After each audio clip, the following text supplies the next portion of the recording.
हम तो दरिया हैं, हमें अपना हुनर मालूम है। हम जहाँ से जाएंगे वो रास्ता हो जाएगा। हेलो, सलाम, नमस्ते। जिंदगी में आपका स्वागत है। हमारा आज का एपिसोड समर्पित है उन लोगों के नाम जिन्होंने जिंदगी को जीने का सलीका सिखाया है। तमाम शारीरिक बाधाओं के बावजूद अपने हौसलों को पंख दिए, अपने लिए ज़मीं और आसमां बनाया।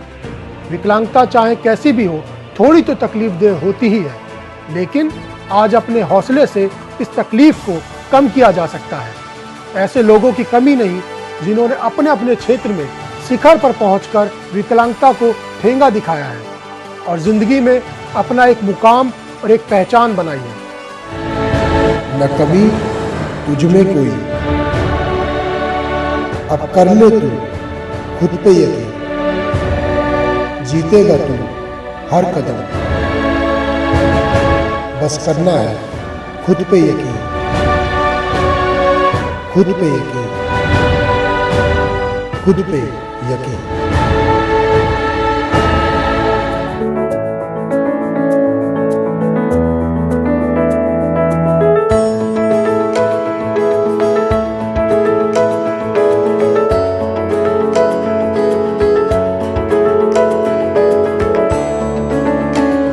ग्यारह साल की पलक जब ट्रैक पर दौड़ती है तो सब लोग मंत्रमुग्ध होकर देखते रह जाते हैं। पलक आम बच्चों की तरह नहीं है। कौन है पलक, आइए जानते हैं। एक छोटी सी नन्ही सी परी पलक कालिया मध्यम वर्गीय परिवार में जन्मी। 9 मार्च 2004 को पलक का जन्म हुआ। पिता विजय कालिया एक्यूप्रेशर के डॉक्टर हैं और मां गृहिणी। पलक जब 3 साल की थी तब पता चला कि वो सामान्य बच्चों की तरह नहीं है। माता पिता ने गाजियाबाद के ही एक अस्पताल में पलक का इलाज करवाया ताकि उनकी बेटी अपने हौसलों को उड़ान दे सके। उन्होंने इसके इलाज में कभी कोई कमी नहीं छोड़ी, मगर पलक के इलाज में कुछ खास लाभ होता नहीं दिखा। लेकिन पलक सामान्य बच्चों की तरह दौड़ना चाहती थी, खेलना चाहती थी। उसकी इन चाहतों को पंख नहीं मिल पा रहे थे। माता पिता ने बच्ची को गाजियाबाद के एक स्कूल में दाखिल करवा दिया। धीरे धीरे पलक के छोटे छोटे पंखों ने उड़ान भरनी शुरू की और वो वक्त भी आ गया जब नन्ही सी परी अपने मजबूत हौसलों की उड़ान की बदौलत 14 नवंबर 2015 को राष्ट्रपति के हाथों सम्मानित हो रही थी। अब तक दर्जनों पुरस्कारों से सम्मानित पलक न सिर्फ उत्तर प्रदेश की सबसे कम उम्र की स्पोर्ट्स पर्सन थी, बल्कि नेशनल गेम्स में भी पलक का देश भर में दूसरा नंबर था। इतना ही नहीं, पलक रेसिंग, ब्रॉसी, सॉफ्टबॉल, म्यूजिकल चेयर, डांस में भी अव्वल है।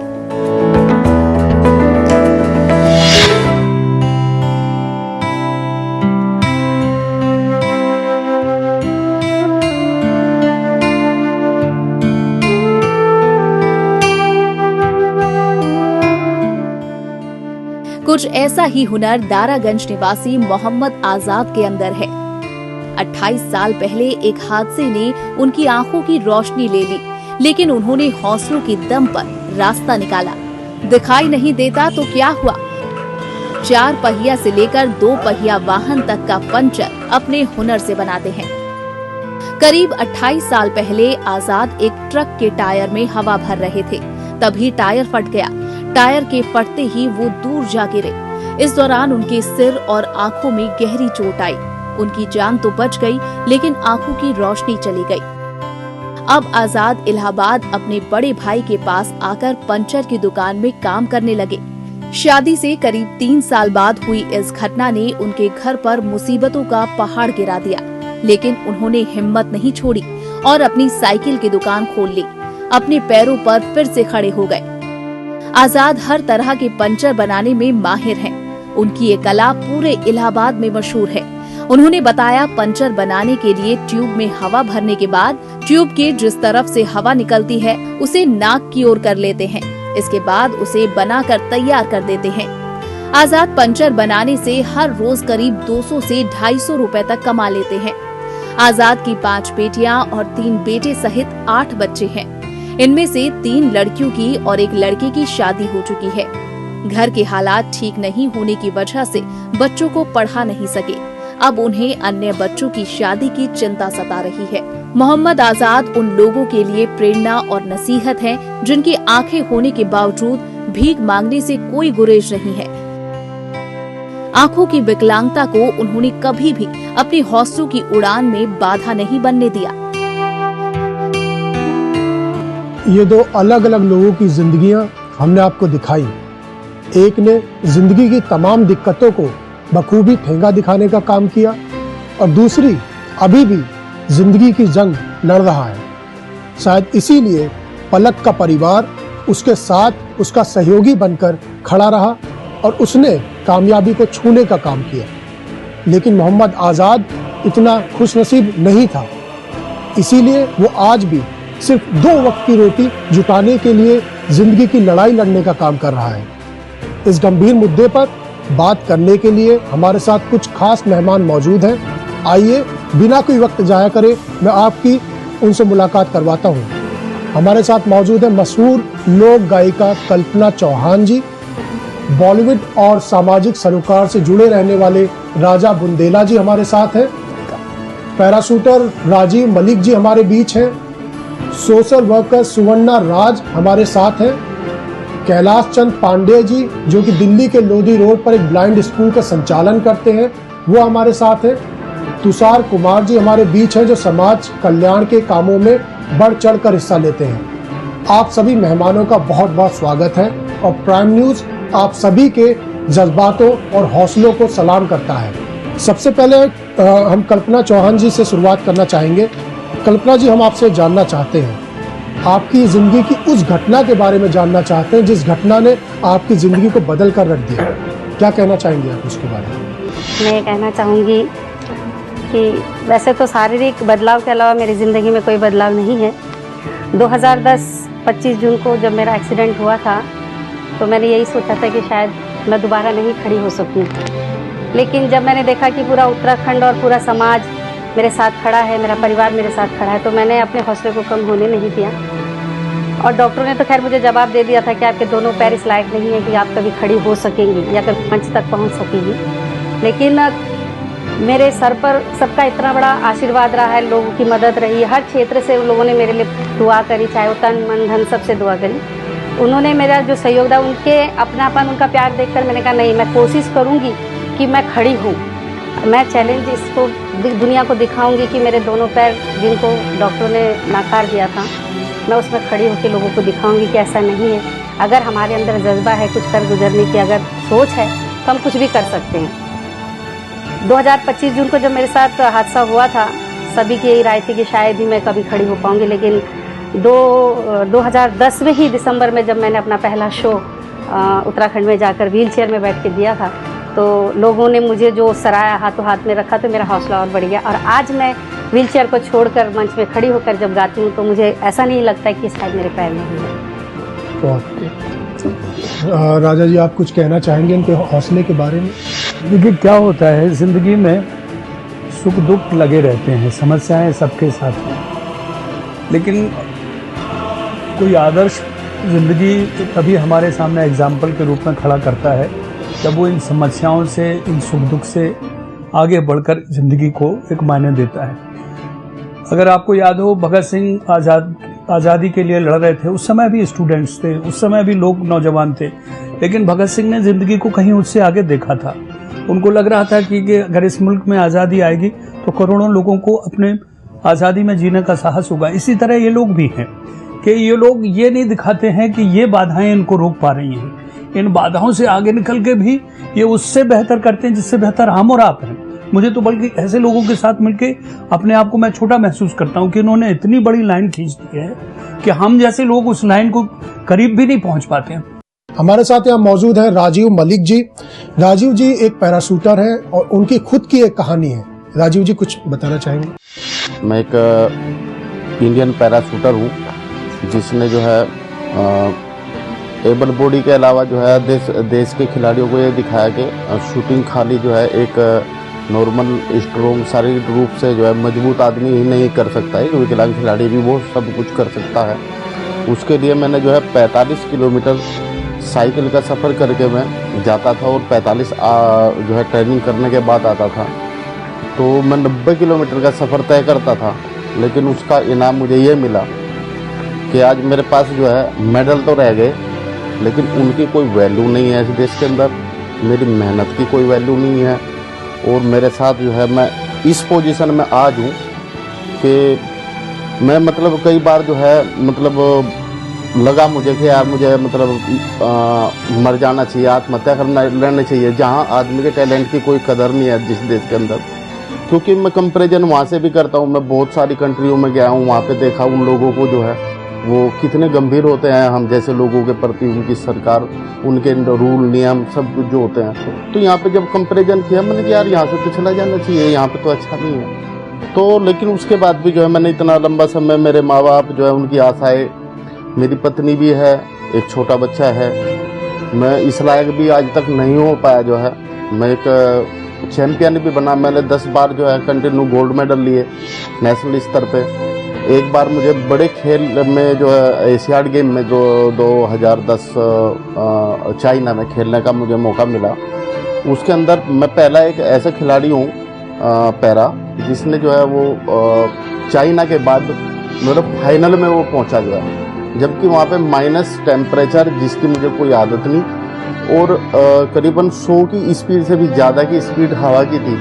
उसके बाद में मैंने जो है उसके अंदर जो है मैंने गर्म पानी की बोतल ऐसे पकड़ के मैंने एक शूट किया और मैं फाइनल तक पहुँचा वहाँ पे जो है। तो मैं वहाँ पे आया, बाकी के खिलाड़ी भी खेल करके आए, हर रोज़ जो है उनको जो है सरकार ने भी सर माथे में बैठाया जो है, सब कुछ किया। लेकिन मेरे 20 साल के कैरियर में जो है मुझे आज तक जो है किसी सम्मान तो दूर एक चवन्नी ये नहीं मिली कि मैं प्रैक्टिस को और ज़्यादा बेहतर कर सकूं। तो आपने इसके लिए सरकार में किसी से बात करी? आपने बात सरकार से तो सरकार की तो कोई गलती नहीं है, मैंने तो महामहिम जी तक भी जो है संपर्क किया। प्लीज फोकस करें। मैंने महामहिम जी को भी, मैंने सिर्फ जो है एक खाली जो है मैंने मोदी जी को अभी तक नहीं भेजा, वो भी एक अंदर है, मैंने कि कभी मैं उधर से भी निराश ना हो जाऊं जो है, तो इसलिए मैंने उनसे तो कोई संपर्क नहीं किया। 1-2 बार हाँ जिसके पास गया मैं, उसने जो है मेरी छड़ी को देखा, मेरे टैलेंट को कभी नहीं देखा, और उस आदमी ने जो है ऐसा जो मतलब एक सांसद के रूप में भी रहे, मैं उनके पास गया, भाई सरकार को आप मेरे लिए बोले, मैं आपके डिस्ट्रिक्ट का आदमी हूँ, आप बोले। मेरे साथ मेरी सिस्टर भी थी, उसको भी धक्का मार दिया, मेरे को भी धक्का मार के गिरा दिया, ये इज्जत दी मुझे जो है मेरे ही खुद के घर के सांसद ने। उसकी कंप्लेंट मैंने जो ऐसा उस तक की जो है राष्ट्रपति तक की, उपराष्ट्रपति तक की, उस समय के मौजूदा प्रधानमंत्री उन तक की, लेकिन कभी कुछ भी नहीं हुआ। मेरा काम लड़ना था, मैंने वो किया। ये हमारे देश का दुर्भाग्य है कि जहां इतने टैलेंटेड खिलाड़ी हमारे देश में मौजूद हैं, उनके साथ इस तरीके की ज्यादती होती है, उनके साथ इस तरीके का रवैया अपनाया जाता है जनप्रतिनिधियों के द्वारा। तो बहुत ही बड़ा दुर्भाग्य मैं कहूँगा, इससे बड़ा दुर्भाग्य हमारे समाज के लिए नहीं हो सकता है। बहुत ही दुखदायी घटना है। हमारे साथ यहाँ मौजूद है स्वर्णा राज जी। स्वर्णा जी पिछले 7 सालों से एक सामाजिक संस्था चला रही है। स्वर्णा जी, किस बात ने आपको इतना प्रेरित किया इस तरीके से सामाजिक संस्था चलाने के लिए? एक छोटी सी शुरुआत से बताऊंगी। जब डिसेबिलिटी हुई थी तब पता नहीं था कि मुझे क्या हुआ है, क्योंकि बहुत छोटी उम्र में हुई थी। लेकिन जब थोड़ी थोड़ी समझ आने लगी, लाइक नॉर्मल बच्चों को देखने लगी, एबल्ड बच्चों को, ये तो चल पा रहे, मैं नहीं चल पा रही। उसके बाद मैं हॉस्टल में शिफ्ट हुई, तो तब ये लगता था कि ये क्या हुआ मेरे साथ, मैं तो बिल्कुल उन बच्चों की तरह नहीं हूँ जो बाकी है। तो एक जब हॉस्टल में शिफ्ट हुई तो तब भी मुझे बहुत बुरा लगता था, मम्मी पापा पे बड़ा गुस्सा आता था कि मम्मी पापा ने तो मुझे ऐसे ही बच्चों के साथ छोड़ दिया। लेकिन सच कहूँ तो वहाँ से एक बहुत प्यारी शुरुआत हुई थी मेरे लिए, क्योंकि वहाँ पे मुझे बहुत कुछ सीखने को मिला। सबसे पहले तो हमारे मन से ये निकाल दिया गया कि हम कुछ अलग है, क्योंकि आज जैसे मैम ने कहा, कल्पना मैम ने, कि वो अपने पैरों पे खड़ी होना चाहती थी, लेकिन हमारी नज़र में पैरों पे खड़ा होना मतलब चलना नहीं है। मेरी नज़र पे पैरों पे खड़ा होना मतलब एक ऐसा मकाम हासिल करना है कि दुनिया में स्वर्णा कौन है, ये अगर कोई बोलता है कि यस मैं स्वर्णा को जानता हूँ दुनिया में, तो ये मेरे लिए चलना है कि यस मैंने अपना मुकाम हासिल कर रहा है, मैं ये चल रही हूँ। सो उसके बाद मैंने देखा कि फाइट नहीं करता इंडिया में, जैसे इन्होंने कहा है कि इंडिया में कुछ भी आसानी से मिलता नहीं है। अदर कंट्रीज़ की बात कहे तो इट्स इंडिया इज जीरो, क्योंकि मैंने भी काफ़ी कंट्रीज़ में मैं रिप्रेजेंट कर चुकी हूँ सोशल एक्टिविटीज़ के लिए। जिस तरीके से आप ये सामाजिक संस्था चलाती हाँ। हैं, इसमें आपको सरकार, समाज, जनप्रतिनिधि, इन लोगों से किसी भी तरह की मदद नहीं? It's total zero. अगर आप देखा जाए, मैं कोरिया गई, बैंकॉक गई, हर जगह जब भी मैं यहाँ से रिप्रेजेंट करने जाती हूँ इंडिया की स्थिति हमारे, तो रियली कभी कभी बुरा लगता है, क्योंकि रिसेंट में कोरिया में गई थी वर्ल्ड कॉन्फ्रेंस के लिए। 100 कंट्रीज की 100 लेडीज आई हुई थी, इंडिया की तरफ से मैं थी। वहाँ पे हर किसी का रिप्रेजेंटेशन बहुत प्यारा था, मतलब उनके हर जगह विकलांगता को एक ओहदा था, हर मतलब परसेंटेज जो था, एम्प्लॉयमेंट हो, वायलेंस हो, हर तरह का परसेंटेजेस बहुत अच्छे लेवल पर था। लेकिन इंडिया का जो परसेंटेज है, एम्प्लॉयमेंट हो, एजुकेशन हो, वायलेंस हो, चाहे कुछ भी हो, इट्स जीरो। क्यों जीरो है? सबसे पहले तो मैं पैराशूटर जी ने जैसे कहा है कि तवज्जो नहीं दी जाती। तवज्जो क्यों नहीं दी जाती? इंडिया में क्या होता है, एक मेंटालिटी बना चुके हैं लोग, ओ ये तो विकलांग है, ये क्या करेगा। इवन आपको यकीन नहीं आएगा, जब मैं बाहर निकलती थी ना, अब तो बहुत लोग जानते हैं, लेकिन जब नहीं जानता है इंसान को कोई, या अभी भी कहीं जगह चले जाओ, ओ ये तो व्हीलचेयर पे है, शायद दिमाग से भी शायद थोड़ी सी। ये बहुत बड़ी बात ही आज यहाँ इन्होंने कही है, सोना जी ने। हमारे समाज में जब किसी विकलांग व्यक्ति को देखा जाता है तो उसे बहुत ही सहानुभूति की नज़र से देखा जाता है, तरस भरी नज़रों से देखा जाता है। लेकिन वो लोग भी इंसान है और वो ये नहीं चाहते कि उन्हें किसी सहानुभूति की नज़र से देखा जाए। हाँ, वो ये जरूर चाहते हैं जो उनका जज्बा है, जो हौसला है, जो मेहनत वो कर रहे हैं, उसे अप्रिशिएट किया जाए, उसका रिवार्ड उन्हें दिया जाए। हमारे साथ यहाँ मौजूद है कैलाश जी। कैलाश जी एक ब्लाइंड स्कूल का संचालन करते हैं। कैलाश जी, आप किसी भी अच्छे फील्ड में जा सकते थे, कोई भी अच्छी नौकरी कर सकते थे, लेकिन आपके दिमाग में ऐसा क्या आया कि आपको एक ब्लाइंड स्कूल में आपको संचालन करने का काम किया आपने? मैं जिस संस्था से संबद्ध हूँ वो लगभग 72 वर्ष पुरानी संस्था है, और जो कि दृष्टिबाधितों के शिक्षा, प्रशिक्षण और उनके रिहेबिलिटेशन के विषय में काम कर रही है। 70 वर्ष से ये काम चल रहा है। मैं इस संस्था से दरअसल बहुत पहले जुड़ा था, एक बतौर इंजीनियर के, क्योंकि जब संस्था के 60 के दशक में बिल्डिंग बन रही थी तो उस जमाने में मैं उस संस्था के निर्माण में इन्वॉल्व था। उसके बाद फिर मैंने कुछ दूसरी नौकरी की, मगर मैं संस्था से लगातार जुड़ा रहा, और बाद में मुझे लगा कि मैंने काफ़ी नौकरी कर ली है, कुछ समय ज़्यादा दिया जाए। तो इस प्रकार में इस संस्था में ब्लाइंड रिलीफ एसोसिएशन नाम की संस्था है, इसके साथ में इधर ऑनरेरी एग्जीक्यूटिव सेक्रेटरी के रूप में यहाँ पर अब मैं काम कर रहा हूँ। हमारी संस्था में देखिए बड़ी चीज़ है, जो बहुत बढ़िया बात उन्होंने कही। देखिए, एक व्यक्ति होता है, अगर हम कहें कि एक दृष्टिबाधित है, मगर हमारे समाज में कुछ लोग दृष्टिबाधित हैं। एक बहुत अच्छा शब्द अनुपम मिश्र जी ने कहा, जो गांधी मार्ग से संबंधित हैं, उन्होंने कहा कि कुछ लोग दृष्टिबाधित हैं, बहुत से लोग हमारे देश में कर्म बाधित हैं। तो ये बात बहुत, यानी कि कर्म सब ये कर्म करने में आपको किसी तरह की कोई कठिनाइयों का सामना करना पड़ा? देखिए, हमारी एक संस्था पुरानी संस्था है, बड़ी संस्था है, जिसमें एक स्कूल चलता है, एक टीचर्स ट्रेनिंग कॉलेज है, और वोकेशनल ट्रेनिंग के बहुत सारे कार्यक्रम चलते हैं, जिनमें अपनी छोटी मोटी समस्याएं आती हैं। मगर मैं समझता हूं कि सबसे बड़ी जो हमारे सामने चैलेंज है कि हम किसी व्यक्ति को हम तैयार करते हैं, पूरी प्रशिक्षण भी देते हैं, सबसे कठिन काम होता है उनके लिए नौकरी दिलवाना। अभी सरकार में क्योंकि आरक्षण है, तो सरकारी नौकरियों में अभी लोग जा रहे हैं, और उन नौकरियों के लिए हम लोग पूरे उनको तैयार करते हैं। मगर प्राइवेट सेक्टर में अभी ऐसा प्रावधान नहीं है, न एक बड़ी एक भावना है, एक सोच है कि ये विकलांग है, ये क्या कर सकेगा। यानी उसकी जो परिचय जो है किसी व्यक्ति की, उसकी क्षमता न हो करके या उसका कौशल न हो करके उसकी विकलांगता बन जाती है। तो हम ये चाहते हैं कि लोग समझें।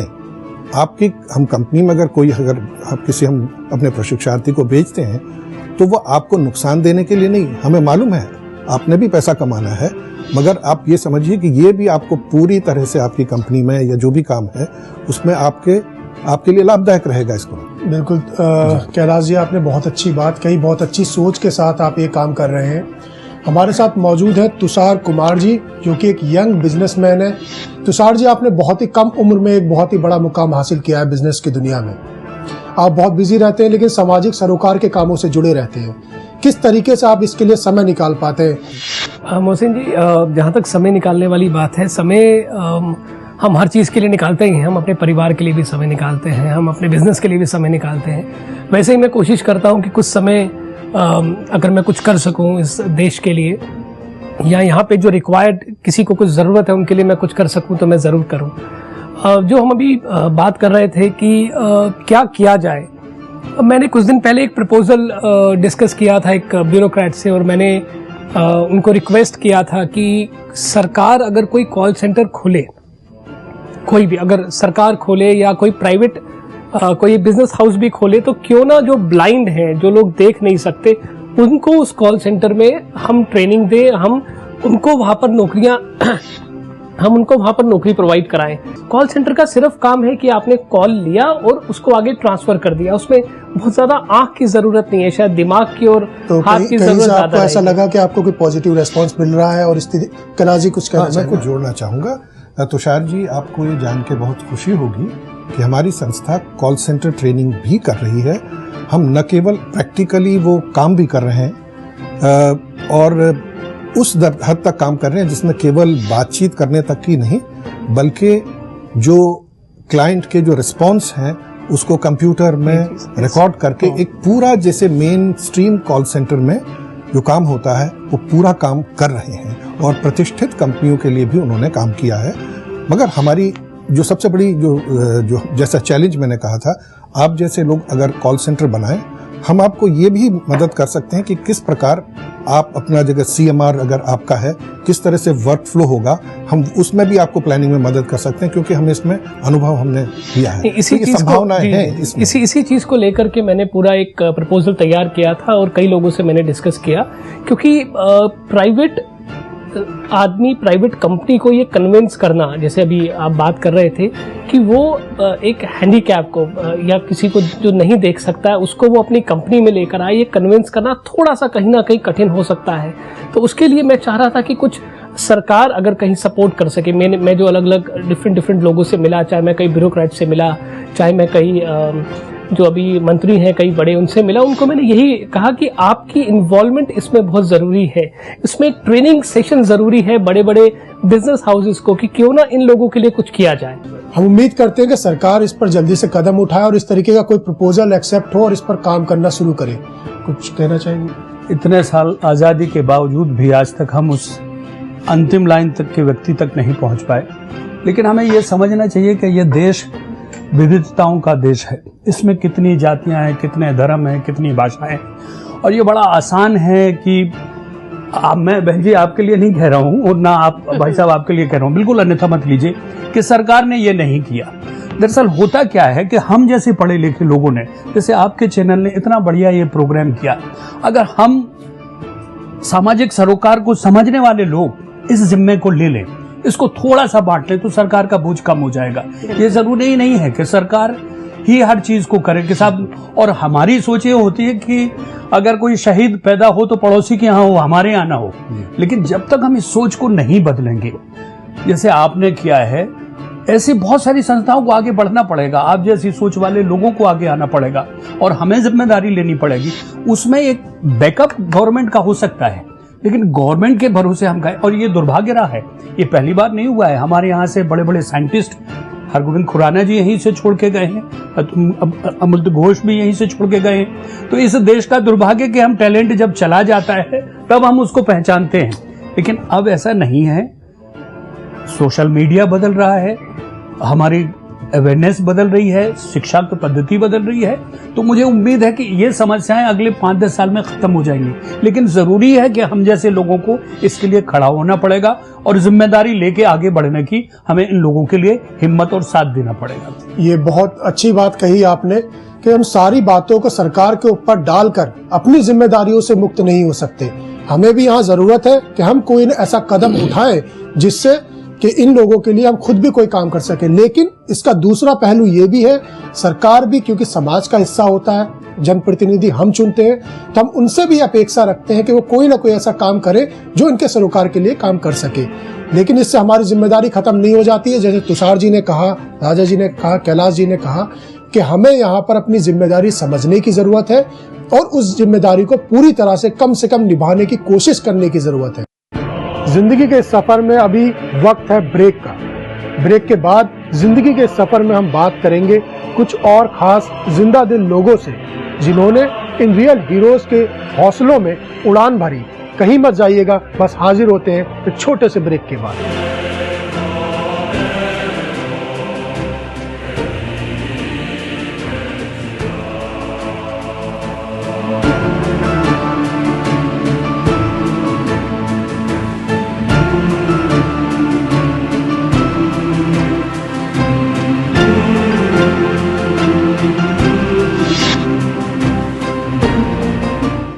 अब कर ले तू खुद पे यकीन, जीतेगा तू हर कदम,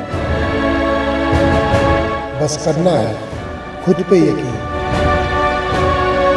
खुद पे यकीन, खुद पे यकीन।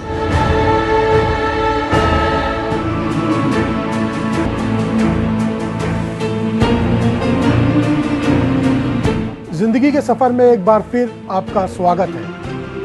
जिंदगी के आज के सफर को आगे बढ़ाने से पहले आइए आपको ग्राफिक्स के जरिए बताएं कि हमारे देश में कितने दिव्यांग हैं और किस राज्य में सबसे ज्यादा हैं। भारत में कुल दिव्यांग, भारत में 7 करोड़ से ज्यादा है दिव्यांग। कुल जनसंख्या का 6% दिव्यांग। सबसे ज्यादा दिव्यांग उत्तर प्रदेश में।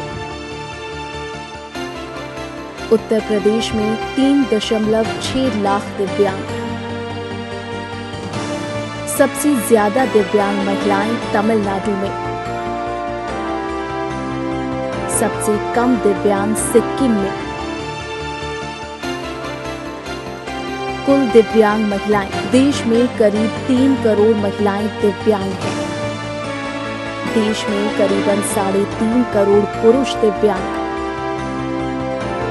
देश में 20.4 लाख बच्चे दिव्यांग। 14.5 लाख बच्चे गांवों से। 5.9 लाख बच्चे शहरों के रहने वाले हैं। ज्यादातर बच्चे 5 साल की उम्र के बाद दिव्यांग हुए। हमारे बीच में इन रियल हीरोज के परिवार के लोग भी मौजूद हैं। आइए उनसे जानते हैं कि उनके क्या अनुभव हैं। सबसे पहले हम बात करते हैं पलक के पिता से। मेरा नाम विजय कालिया। पलक कालिया मेरी बड़ी बिटिया है। इसकी उम्र आज 11 वर्ष प्लस है और अब से कुछ साल पहले इसने स्पोर्ट्स में अपने आप को प्रस्तुत करना शुरू किया था। आज वो ministry of youth affair and sports और स्पेशल ओलंपिक भारत की पहली प्लेयर है जो देश में राष्ट्रपति पुरस्कार पा चुकी है।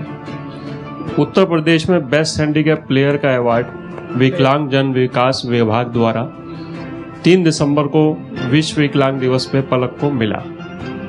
तो अपने आप को एक रोल मॉडल के रूप में पलक ने स्थापित किया है। अपनी बच्ची को जब आप देखते हैं तो कहीं ना कहीं अंदर से आपको प्राउड तो फील होता होगा।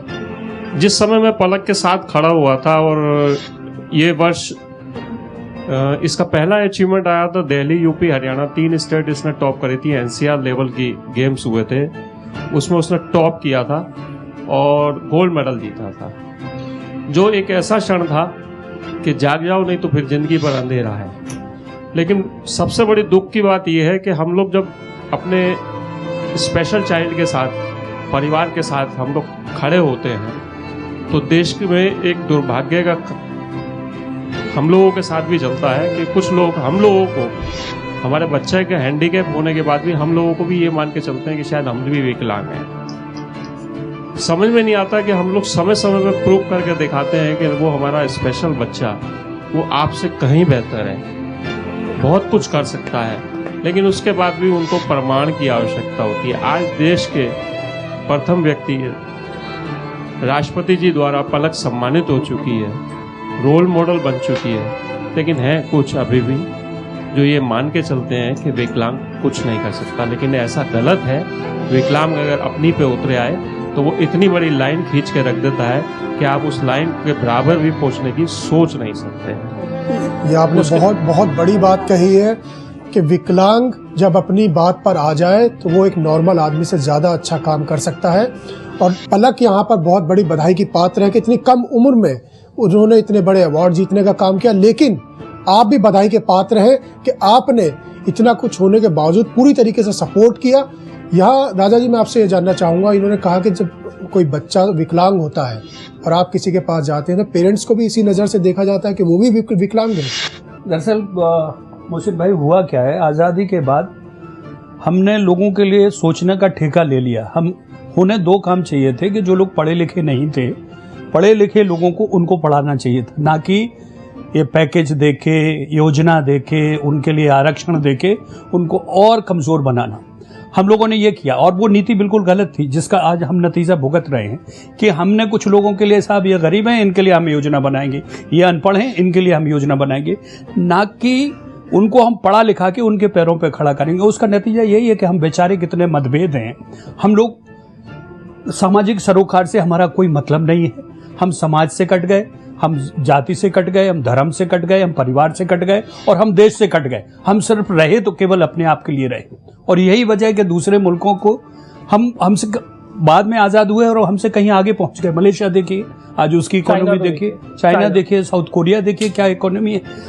जरूरत केवल इस बात की है कि इन लोगों को तरस ना खाके इन लोगों को हौसला दिया जाए, इनको खड़े होने के लिए इनके पीछे सहारा बना जाए। और यही बार बार मैं कह रहा हूं कि हमें इनको में सोच नहीं देनी है कि सब हम बता रहे हैं तुम्हें क्या करना है। तुम क्यों बता रहे हो? अगर तुम बता ही सकते थे तो तुम क्यों यहाँ होते? तुम भी कहीं और होते। तो वो बहुत जरूरी है, वो सरकारों के लिए भी जरूरी है और हम सब जैसे लोगों के लिए भी जरूरी है। और सबसे ज्यादा सबक सर आखिर में हमें टाटा से लेना चाहिए। रतन टाटा ने कितनी बड़ी बात कही।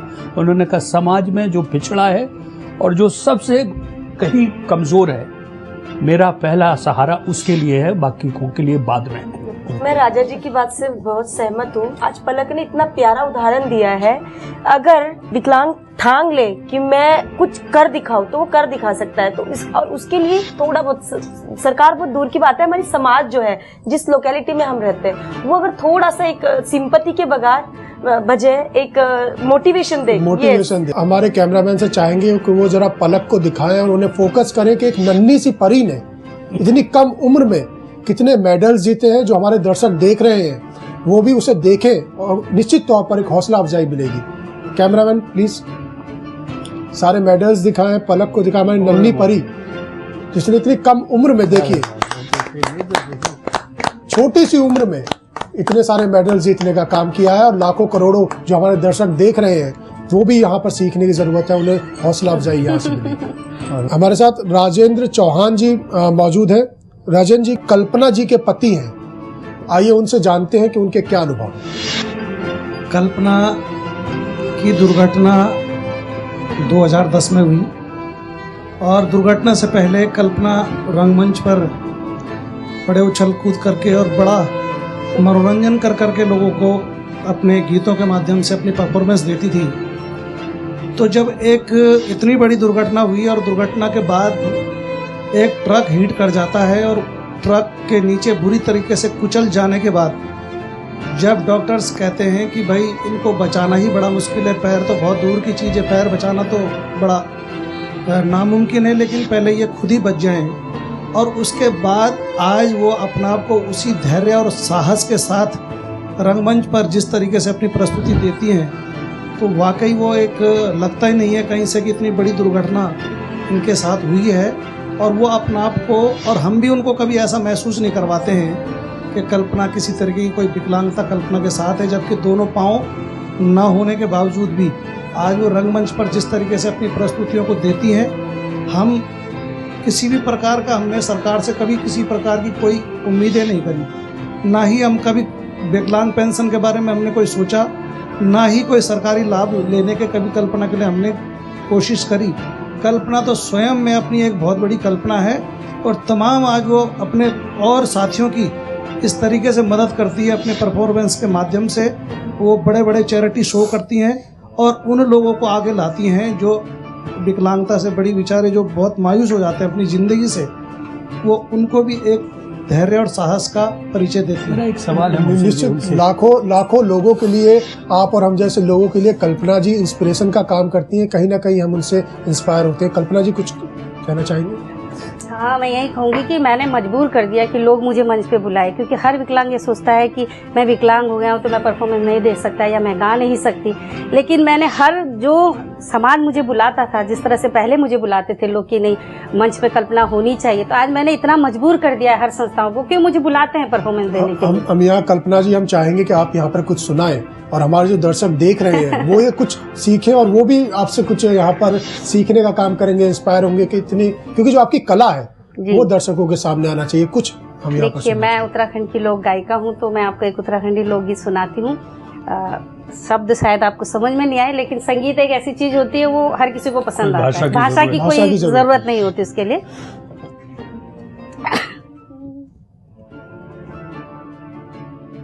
मन भर में गे मेरी सुध बुध खेगे, सुन तेरी बांसुरी सुर,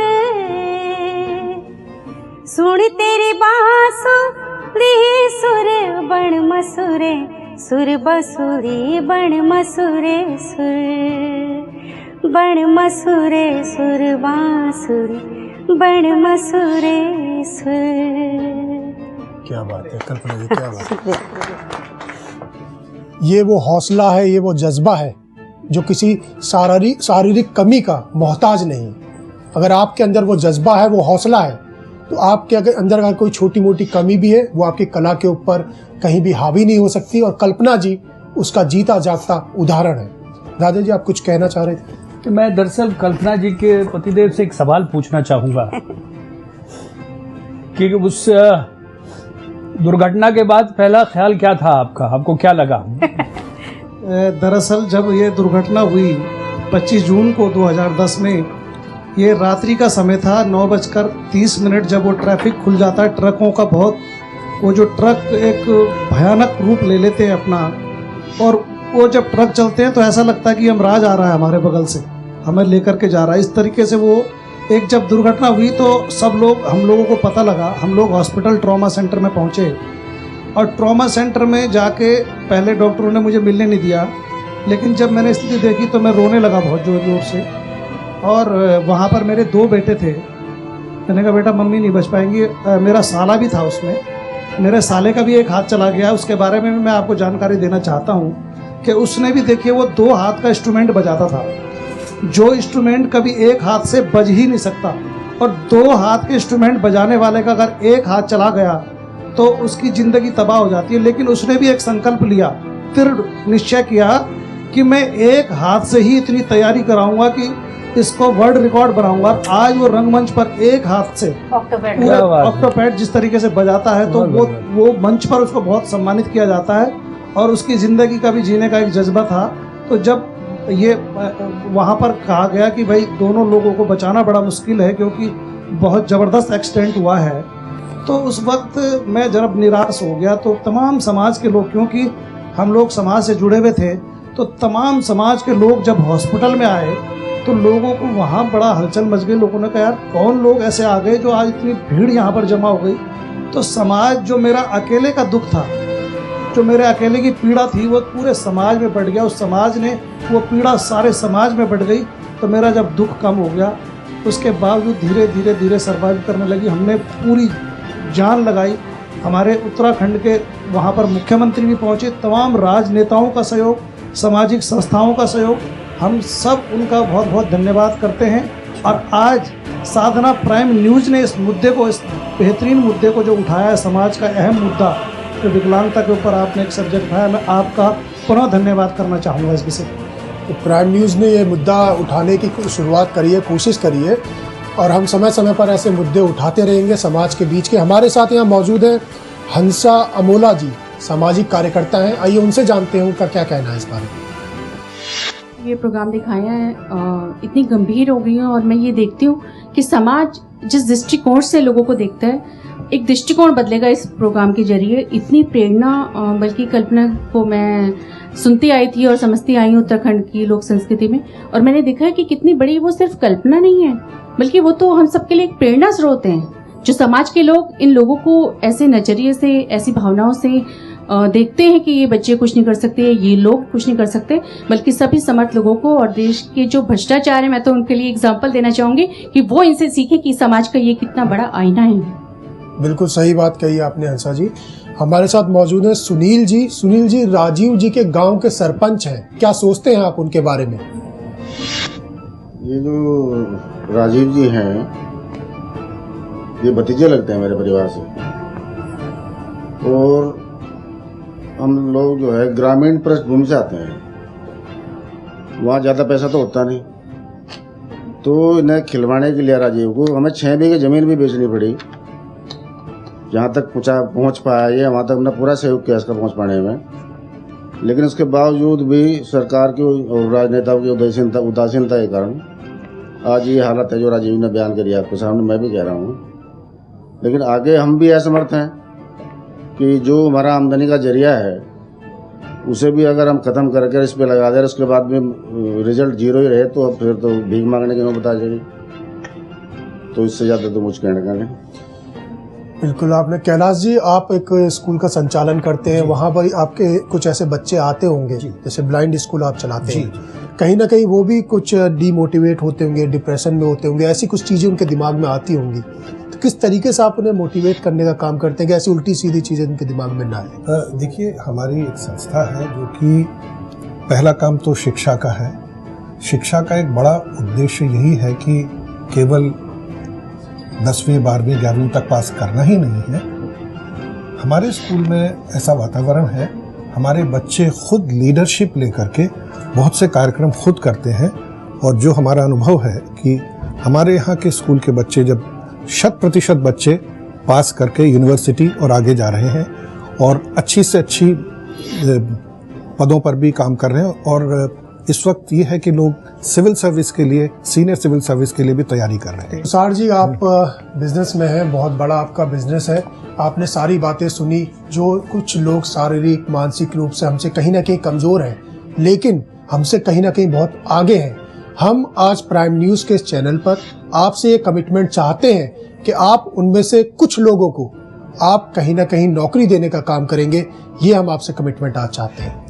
मोहसिन जी, ये कमिटमेंट मैं हर बार कहता हूँ और मैं अपनी बात को पूरा करता हूँ, और आज भी आपके चैनल के माध्यम से मैं ये कंफर्म करता हूँ, कमिटमेंट देता हूँ कि किसी को भी ज़रूरत आपके चैनल पर कोई भी आए जिसको लगे कि वो काम करना चाहते हैं, काम कर सकते हैं मेरे किसी प्रोजेक्ट में, मेरी किसी कंपनी में, मैं कमिटमेंट देता हूँ, वादा करता हूँ कि मैं उनको अपने साथ ज़रूर जोड़ूंगा। बहुत बड़ी बात की, आपका बहुत बहुत हम धन्यवाद करना चाहते हैं। और ऐसे ही लोगों की हमारे समाज को ज़रूरत है कि वो आगे आएँ और कुछ ना कुछ अपना उसमें काम करने का प्रयास करें, कुछ ना कुछ कहीं ना कहीं। एक सेकंड राकेश जी के लिए, क्योंकि ये स्पोर्ट्समैन है और इससे स्पोर्ट्समैन कभी गिव अप नहीं करता है। अगर एक हार होती है तो वो इस उम्मीद के साथ घर जाता है कि कल मैं जीत के दिखाऊंगा। तो मैं इनसे कहता हूँ, हो सकता है इनके अनुभव गलत लोगों के साथ हो, कहीं गलत कम्युनिकेशन हुई हो, तो उसको, हाँ, आप तो हवा में उड़ना जानते हैं, आप आकाश को छूना जानते हैं, तो इस छोटे से मसले को भूल जाइए। जिंदगी बहुत बड़ी है, एक सरकार ने अगर आपके लिए नहीं किया तो पूरा नेगेटिव मत सोचिए, हम सब आपके लिए दुआएं करेंगे और अब आपके सही कनेक्शन मिल जाए। और मुझे लगता है इन्होंने संस्थाओं से, जैसे हम सोशल वर्क काम कर रहे हैं, हमें पता है कि आज सरकार क्या दे रही है। पैरा पहले नहीं मिलता था, लेकिन आज काफी कुछ मिलता है। तो आप प्लीज हमसे संपर्क करिए। और तुषार जी, मैं आपसे कहूंगी कि मैं एक संस्था चला रही हूँ इतने सालों से, हमारे पास रोज इतने डिफरेंट लेवल लोग आते हैं जो काफी एजुकेटेड है, लेकिन उनके पास जॉब नहीं है। तो मैं आपसे कमिटमेंट मांगती हूँ कि मैं आपको जरूर उन लोगों के रिज्यूमे फॉरवर्ड करूंगी, आप प्लीज उनके लिए जॉब जो कर सकूंगा मैं जरूर करूंगा। सर, दुख एक बात का होता है, कई बार जो है मैंने जो है कई सरकारी उसमें जो है अपने जो है रिज्यूम लगाए कि भाई मुझे जॉब दो, तो उन्होंने कहा आप जो है विकलांग कैटेगरी में खेलते हो। मैंने कि सर आप किस में चाहते हो, मैं उसमें ही खेल लूँगा, जो है आपको जो चाहिए। तो उन्होंने बोला आप डिसेबल में खेलते हो, मैंने सर उसी साल जो है, कभी कोई तैयारी भी नहीं थी, मैंने नवीन जिंदल जी की राइफल, जो सांसद भी है, बड़े बिजनेसमैन भी हैं, वो राइफल उनके पास ही है 300 मीटर के लिए जो शूट करती है, वो मेरे पास है भी नहीं। तो मैंने उनसे राइफल मांगी और सर एक नया रिकॉर्ड बना दिया, जो आर्मी का ही रिकॉर्ड था इंडिया के अंदर, उसको भी तोड़ दिया मैंने जो है। तो फिर उनके पास गया, सर अब आप बताओ। बोले यार वैसे तो विकलांगी हो ना आपके खेल से और आप जो आपके साथ जो समस्या हुई, जो आप बता रहे हैं 8 साल की उम्र में जो डॉक्टर ने जो भी प्रॉब्लम क्रिएट हुआ, जो भी हुआ आपके साथ में, अगर ये नहीं होता तो भी तो आप अच्छा ही खेल रहे होते। आप नेगेटिव क्यों हैं? आपको मैं पिछले एक घंटे से देख रहा हूँ। आप छोड़ दीजिए ना सरकार को। अगर आप अगर अच्छा खेलते हैं, आप छोड़ दीजिए सरकार को। अब वैसे भी तो उसी परिवार में पैदा होने वाले थे जिस परिवार में आपको, वही उसी गांव में पैदा होने वाले थे, उसी घर में पैदा होने वाले। बिल्कुल बिल्कुल, तो ऐसी बात नहीं क्यों है? लेकिन दुखी मैं इस बात से हूँ सर, कई बार जो है मेरे साथ अन्याय होता है और मैं जो है बहुत लोगों को बोलता हूँ, कई बार बहुत लोगों को बोलता हूँ मैंने कि एक नॉर्मल आदमी के साथ कुछ भी हो जाए तो पब्लिक जुट जाती है, उसको न्याय दिलाते हैं। मैं नहीं मानूंगा। इस बात को क्लियर करती हूँ राजीव जी, मैं आपकी तरह इंटरनेशनल लेवल पे आज भी खेल रही हूँ। मैंने अपने अधिकार लड़के लिए, मैंने पैसा लिया। राजीव जी देखिए, बात अगर झांसी की रानी बन के लिया। यस रियल, मैंने क्या कहा, मैंने MS गिल अगर बात सिर्फ अन्याय की जाए, हाँ। तो ऐसा नहीं है कि सिर्फ जो मानसिक या शारीरिक रूप से कमजोर है सिर्फ उनके साथ अन्याय होता है। अन्याय हमारे किसी के साथ भी हो सकता है, लेकिन हमारा यहाँ प्रयास है, तुषार जी जैसे लोग मौजूद हैं कि इस तरीके की जो भी दिक्कतें हैं, उन जो समस्याएं हैं, उनके समाधान तक हम प्रियाम न्यूज के माध्यम से, तुषार जी जैसे लोगों के माध्यम से आपकी समाधान पहुंचाने की करेंगे। कोई बात नहीं, अन्याय का ये शारीरिक या मानसिक रूप से कमजोर होने कहीं कुछ लेना देना नहीं है। वो किसी के साथ भी हो सकता है, कहीं भी हो सकता है। और खेलो, आपको पॉजिटिव रहने की यहाँ जरूरत है। मैं पॉजिटिव तो वो तभी 20 साल हो गए मुझे इसके अंदर। आप थोड़ा नेगेटिव दिख रहे हैं। नहीं, मैं अपने गेम के प्रति पॉजिटिव हूँ। वैसे जो है ना, मैं इंडस्ट्री में गया था शाहरुख खान बनने, हम नहीं बन पाया तो मैं थोड़ी क्या कर सकते। नहीं, मुझे लगता है थोड़ी कोसूंगा, जो मिला उसका मैं शुक्र अदा कर रहा हूँ। आप जहाँ पहुँचे ये क्या कम है? मैंने मजबूर कर दिया लोगों को ये सोचने के लिए कि वाकई मेरा पैर है कि नहीं है। हमारे साथ यहाँ एक नन्ही सी परी जो मौजूद है बहुत देर से। आखिर में मैं उनके पिता के पास जाना चाहता हूँ और उनकी आखिर में एक टिप्पणी लेना चाहता हूँ। राजीव जी खेल के क्षेत्र से है, उनके लिए एक छोटा सा सुझाव भी है। और हम लोग कहीं ना कहीं विकलांगता के क्षेत्र में हम सब जने काम कर रहे हैं, तो उन सब के लिए एक छोटा सा मैसेज भी मैं देना चाहता हूं, क्योंकि मैंने अपनी ज़िंदगी में लंबे समय से इस फील्ड में काम कर रहा हूं, तो मैंने बहुत कुछ सीखा है और मैं उन चीज़ों को आप सबके साथ शेयर करता हूं, समाज के साथ शेयर करता हूं। मेरा ऐसा मानना है कि स्पेशल बच्चा होता है ये बच्चा, उसका कारण है कि ईश्वर अगर कुछ कमी छोड़ता है तो कुछ एक्स्ट्रा भी देता है। राइट। कमी जो है समाज के कुछ चुनिंदा लोगों की होती है जो उस एक्स्ट्रा दी हुई चीज को नहीं ढूंढ पाते। हम एज ए पेरेंट्स या गार्जियन के रूप में हम ये मान लें कि हमारे को फलाना डॉक्टर या स्पोर्ट्समैन पर्सन या म्यूजिशियंस हमारे उस बच्चे में वो खासियत ढूंढ के दे देगा, तो ये संभव नहीं है, क्योंकि वो अनगिनत पैसा लेने के बाद भी हमें मैक्सिमम आधे घंटे से ज़्यादा का समय नहीं देता है। और उस आधे घंटे में उसके पास ऐसा कोई पैरामीटर मौजूद नहीं है कि वो हमारे बच्चे में क्या उपलब्धि है, श्रेष्ठता है, वो हमें निकाल के दे सके। तो उसके लिए सर्वश्रेष्ठ माध्यम जो है केवल और केवल परिवार के सदस्य, गार्जियन ही होते हैं। अगर वो समय रहते उस श्रेष्ठता को ढूंढ लेते हैं, उस उपलब्धि को ढूंढ लेते हैं जो गॉड गिफ्टेड के रूप में उस बच्चे में, स्पेशल चाइल्ड में मौजूद होती है, तो जो लोग बाग ये बोल के चलते हैं कि विकलांगता एक अभिशाप है, वही उपलब्धि उसके जीवन में बहुत बड़ी उपलब्धि हो जाती है। और वो इतनी बड़ी लाइन खींच जाती है कि उस लाइन को कोई टच करने वाला समाज का नॉर्मल पर्सन भी सक्षम नहीं हो सकता। राजीव जी, मैं आपको एक छोटी सी बात बोलूंगा कि आप टूटो मत, क्योंकि पहला खिलाड़ी का पहला नियम होता है हारे तो कोई बात नहीं, जीतने के लिए हम दोबारा से अपने आप को मजबूत करेंगे। हंसा जी बैठी हैं, हम उनकी आखिरी बहुत छोटी सी टिप्पणी चाहते हैं। हंसा जी, क्या कहना चाहेंगे आप? आज के आपकी परिचर्चा जिंदगी में जो दो सम्मानित महिलाएं बैठी हैं और उनकी प्रेरणा स्रोत बातें सुन के मैं नमन करती हूँ। और मैं तो शब्दों में नहीं कहना चाहूंगी, 4 पंक्तियां इनके लिए कहना चाहूंगी कि जब टूटने लगे हौसला तो इतना याद रखना, जब टूटने लगे हौसला तो इतना याद रखना, बिना मेहनत के तख्तोताज हासिल नहीं होते और अंधेरों में भी ढूंढ लेते हैं अपनी मंजिल, क्योंकि जुगनू किसी रोशनी के मोहताज नहीं होते। बहुत अच्छी बात कही आपने। राजा जी, हम आपसे भी बहुत छोटी सी टिप्पणी चाहते हैं क्योंकि समय की बहुत कमी है। देखिए, जिंदगी में उतार चढ़ाव बराबर रहते हैं। हमारा मकसद ये है कि हम कहीं ना कहीं जिंदगी को माने दें। आप किसी भी क्षेत्र में हो और किसी भी काम में हो, लेकिन आप एक ऐसा रास्ता चुने कि आपके जाने के बाद लोगों को याद रखें। और मेरा ये खुशनसीबी है कि आप लोगों के साथ बैठा हूँ। मुझे अब इनसे इंस्पिरेशन लेके कुछ करना होगा ताकि मैं भी यादगार बन सकूं। तुषार जी, आप कुछ कहना चाहेंगे? मैं सिर्फ एक ही चीज कहना चाहूंगा कि जिस रोड पर, जिस हाईवे पर एक्सीडेंट हो जाता है, उस हाईवे, उस रोड को बंद नहीं कर दिया जाता। उस एक्सीडेंट का, उस एक्सीडेंट की वजह ढूंढी जाती है। हाईवे और रोड वैसे ही चलती रहती है, तो आप वजह ढूंढे, आप निराश ना हो। बहुत अच्छी बात कही। और सबसे आखिरी में कल्पना जी, आपसे हम ये बिल्कुल क्लोजिंग एक गाने की शक्ल में हम चाहेंगे कि आप इसे समाप्त करने का काम करें। लोकगीत सुनाती हूँ जिसको कि आमिर खान जी ने भी लिया था कि वो ठंडा मतलब कोको कोला, तो वो हमारा बहुत ही पुराना लोकगीत है। उसको मैं आपकी 2 लाइन सुना। बेडुपा को बारुमासा, बेडुपा को बारुमासा, हो नरण कफल पाको चेता मेरी छेला, हो नरण कफल पाको चेता मेरी छेला। अल्मोड़े को लाल बजारा, अल्मोड़े को लाल बजारा, हो नरण लाल माटी की सीढ़ी मेरी छेला, हो नरण लाल माटी की सीढ़ी मेरी छेला। क्या बात है कल्पना जी, बहुत बहुत बहुत अच्छा। आखिर में आप सभी रियल हीरोज का बहुत बहुत शुक्रिया। प्राइम न्यूज का मकसद मुद्दे को सिर्फ उठाना नहीं, बल्कि उसे उसके समाधान तक पहुंचाना है। इसलिए हमारी यही कोशिश है कि हम समाज से जुड़े मुद्दों को उठाएं और उनका समाधान भी सुझाएं। आप हमें संपर्क कर सकते हैं।